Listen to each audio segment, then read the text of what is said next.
Essa é a parte 2 da entrevista com o Gerson Miller, empresário conhecido aqui de Montenegro.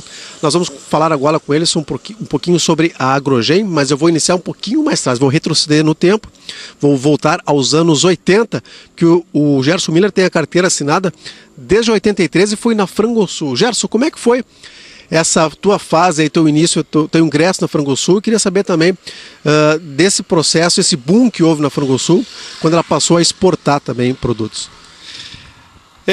A gente começou a trabalhar cedo, né? Com 18 anos, eu já ingressei na Frangosul para trabalhar, na época como desenhista. Né? E auxiliar no setor de manutenção da empresa. Um tempo depois, a gente passou por várias áreas dentro da empresa.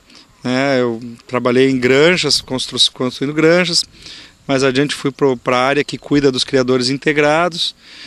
E durante todo esse período, eu paralelo ao trabalho, eu também estudei, né? Eu fiz a minha faculdade de engenharia.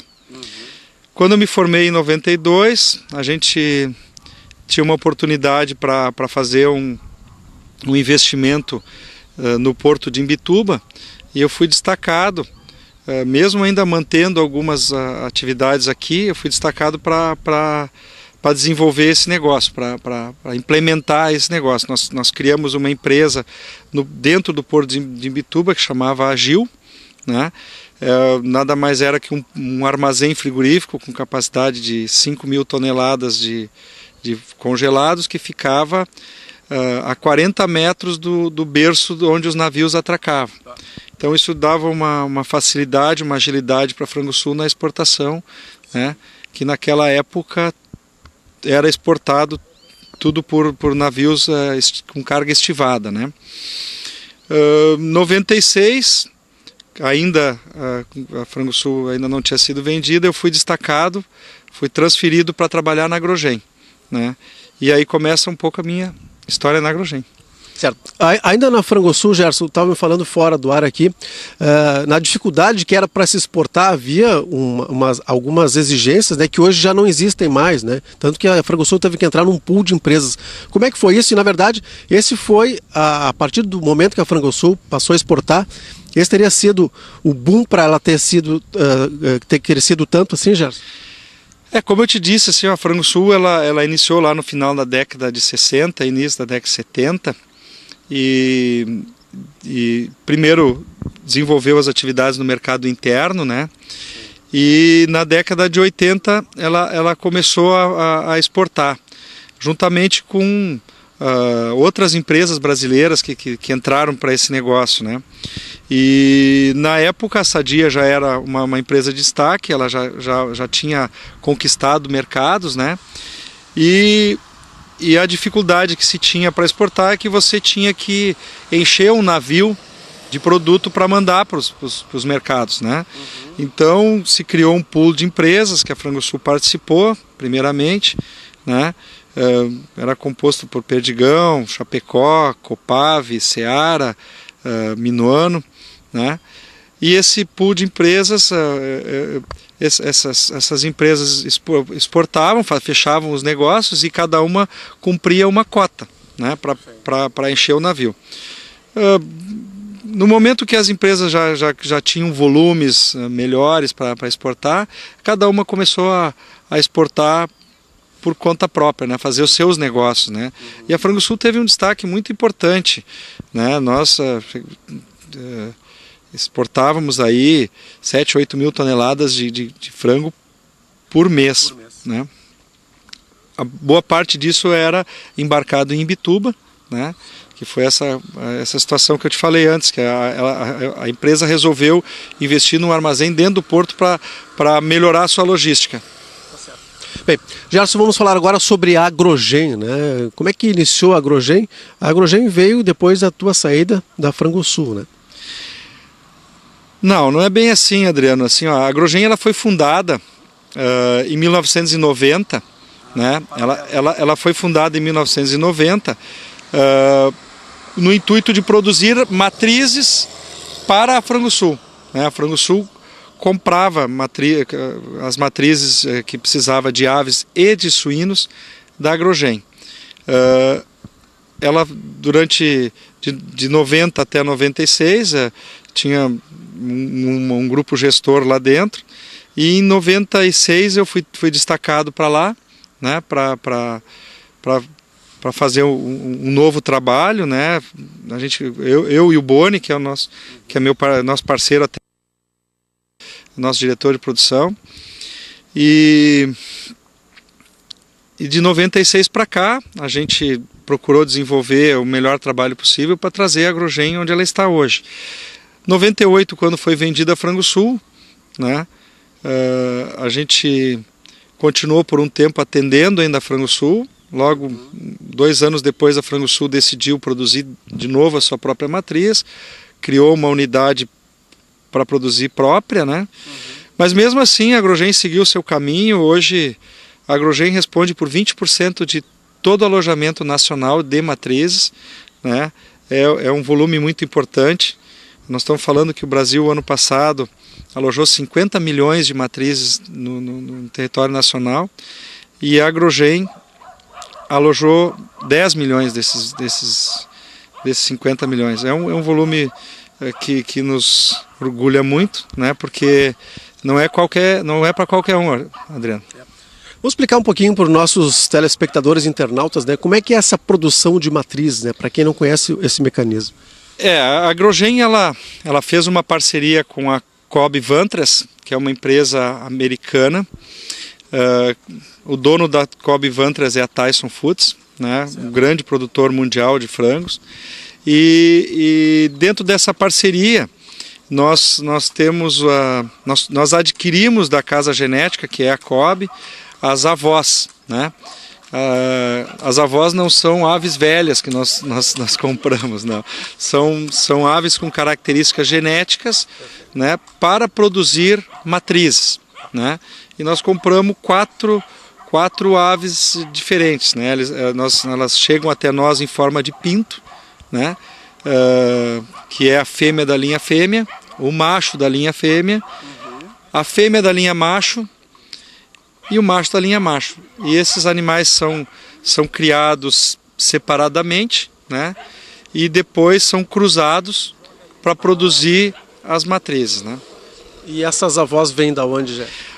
Hoje elas vêm de São Paulo, porque a Cobb tem uma subsidiária no Brasil, e lá nessa unidade eles têm o que a gente chama de bisavós. São aves mais velhinhas ainda, ou melhor, é uma geração anterior. O programa genético ele começa, Adriano, pelas linhas puras, né? Depois você tem as pedigrees, né? Essas duas gerações, no caso da Cobb, ela tem somente nos Estados Unidos. Lá no estado do Arkansas, nos Estados Unidos, é onde eles têm esses plantéis. E eles têm no mundo, né? Tem hoje no Brasil, tem bisavós, tem na Europa também uma operação similar, e na Ásia. E dali eles distribuem as avós. No caso, nós somos uma das empresas que adquirem avós aí e produzem matrizes. Certo. Gerson, vocês têm alguma estatística de qual o país que consome mais a carne de frango? E no Brasil também, como é que está essa evolução aí da carne do frango? Olha, assim, o Brasil, nós o ano passado fechou o consumo per capita em 47,5 kg de carne de frango per capita, né? Por habitante, né? 47,5 kg. É um volume muito importante, né? A gente tem alguns números de países árabes, né, que são os principais compradores, que chegam na casa de 60 quilos, mas uma parte disso esses países compram e revendem, então a gente não tem um número. Mas o volume brasileiro é muito importante. O crescimento da avicultura brasileira ele se deve muito ao fato do Brasil ter um grande mercado interno. Nós exportamos só 30% da produção brasileira. O resto fica no mercado interno. Então você tem uma oportunidade de fazer um melhor aproveitamento, né, das partes, né? Por exemplo, o coraçãozinho de frango nosso, do aperitivo, né, no churrasco, ele em outros países não tem esse hábito, né? E no Brasil ele tem valor, né? Em contrapartida, outras partes, né, que nem o pé do frango, né? Aqui não tem a tradição, né? O pé do frango aqui no Brasil é lixo, né? É lixo, né? Ou ele vira farinha de carne. Mas hoje ele é uma iguaria, ele é exportado para a China com alto valor, né? A China é grande consumidor desse produto. Então, eu te citei 2 exemplos para você entender que você ter a oportunidade em vários mercados te melhora o rendimento do teu mix, né? Maravilha. Gerson, eu queria te agradecer muito a participação no nosso programa Entrevista na Beira do Rio, nesse lugar maravilhoso aqui, que é o nosso Cais do Porto, que agora tem um nome, né? Recebeu o nome de Porto das Laranjeiras. E foi um prazer aí, sucesso nas tuas empreitadas empresariais e aí esportivas. Obrigado, Mas não Adriano. tem mais o futebol, né? Já abandonou o Categril, né? Abandonei o futebol e hoje eu acompanho meu filho. Pois é, vamos falar um pouquinho do Hugo. O Hugo é jogador de tênis, né? O Hugo... Mas tu tem uma veia tenística também, né? Eu quando jovem, né, lá com 10 anos a gente começou a bater uma bolinha. Mas o Hugo, a gente tem propiciado para ele praticar um esporte, né? Ele optou pelo tênis? Bem dizer, ele optou pelo tênis, né? Ele é um pouco influenciado pelo tio, certo, pelo Marcelo.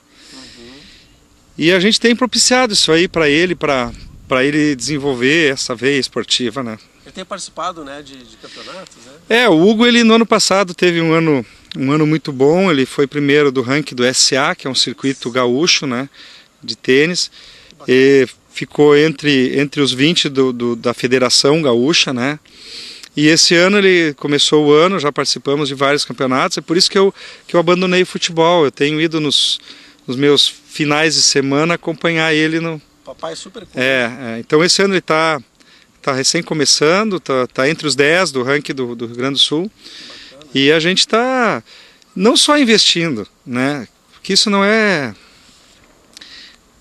o principal. O principal é ver a alegria deles, né? Que bacana. E o Hugo é homenagem ao avô? Mais ou menos. Mais ou menos.